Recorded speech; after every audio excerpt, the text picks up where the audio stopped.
You put oil on yourself. Girl, you're going to be smelling good. Now you're going to use sense.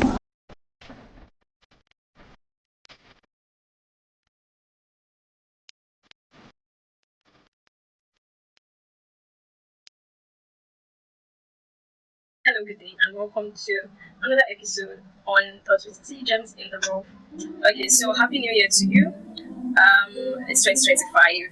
I trust that you started the year on a very high, blessed, and beautiful note.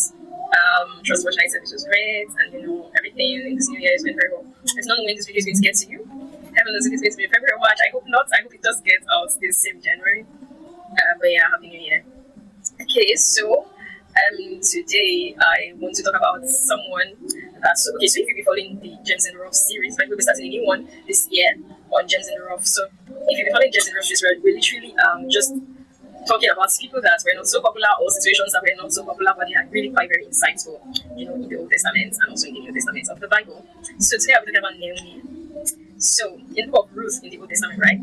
There's a story about Ruth and Boaz, and the popular part of that story is really Ruth. And of course, why shouldn't it be popular? She became a grandmother of Jesus, so yes, of course, it should be popular. And her marriage was very iconic, so of course, it should be popular. However, I found Naomi very fascinating for just one very simple reason. Naomi was a mother-in-law. She was a mother-in-law to two ladies, Oprah. This is crazy. Okay, give me a moment. Let me confirm the name. Oprah. Okay, Oprah. She was mother-in-law to Oprah and Ruth.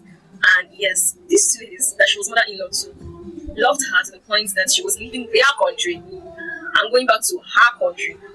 And both of them wanted to go with her. She was a mother-in-law, a foreigner. Okay, so let me try to break it down. Imagine that you're living in Canada and the family comes from, I don't know, Tanzania, Nigeria, Ghana, I don't know. Because there's no food in their country, things are not really going well for people there.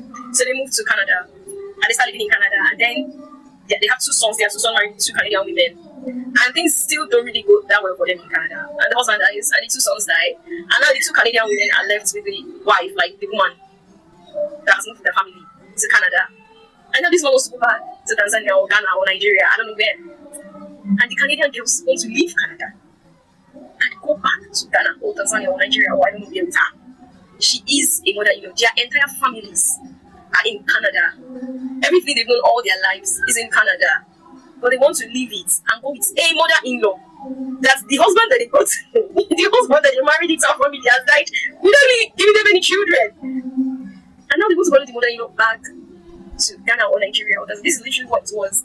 They were Moabites living in their country. These people came from Israel to Moab to live, and now they have lost everything, remaining just this woman, their mother-in-law, and now these two girls want to go back with her to our country.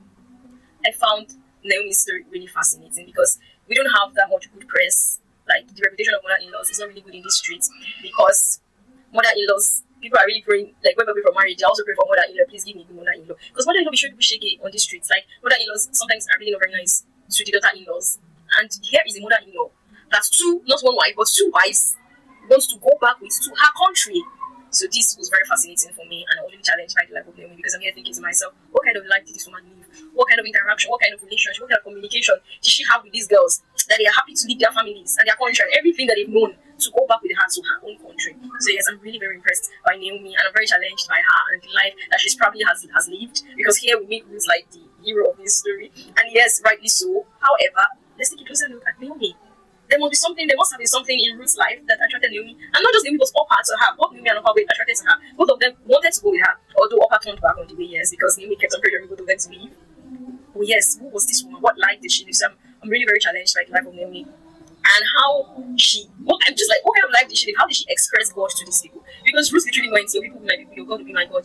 Well, how did you live that God life? Like, what did you do? What about God did you show them? That someone is saying, your God will be my God, people, where you die, I will die. This is deep. So what kind of life did Naomi live that made these people to want to stick that tightly to her?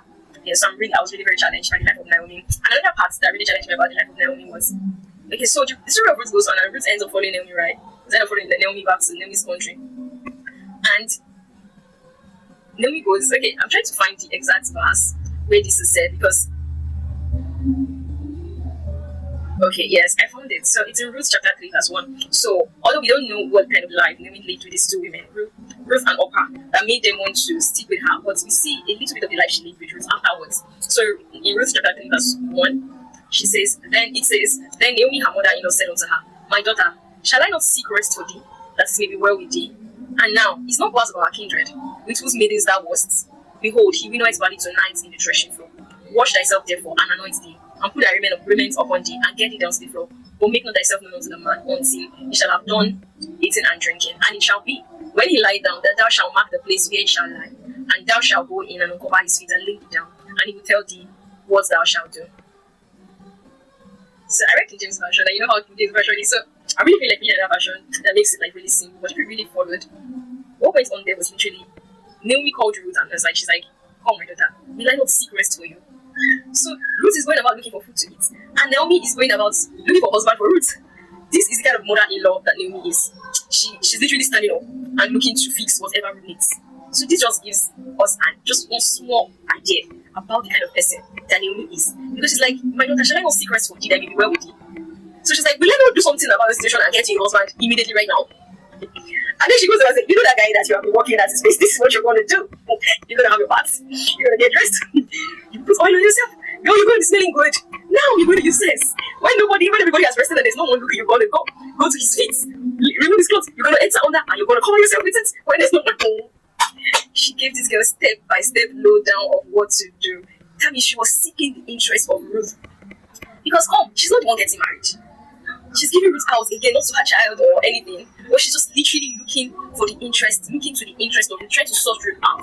So this just gives us one small idea into who Naomi is. And if we go down later on, when Ruth eventually gets married and have a child, Naomi usually carries children on her head, calls them her children, like full-bodied mother-in-law / mother, because she took the mother on her head to take care of those kids. And I'm really so impressed with Naomi about her character, who she is, how she expressed love, how she really took to taking care of other people, and what exactly she exuded that attracted people so much, not just to her, but to her God and to her people. So yes, today the hero of our day, the gem in the rough, the person that's not giving enough attention but needs to really be studied, is Naomi. She was an icon. She was an icon, 1 in a million mother-in-law. So yes, I'm very challenged by her and I'm very impressed by her. But yeah, that brings us to the end of today's Gems in the Rough. Till I come your way again, hopefully soon, sooner than usual. Yeah, hopefully soon.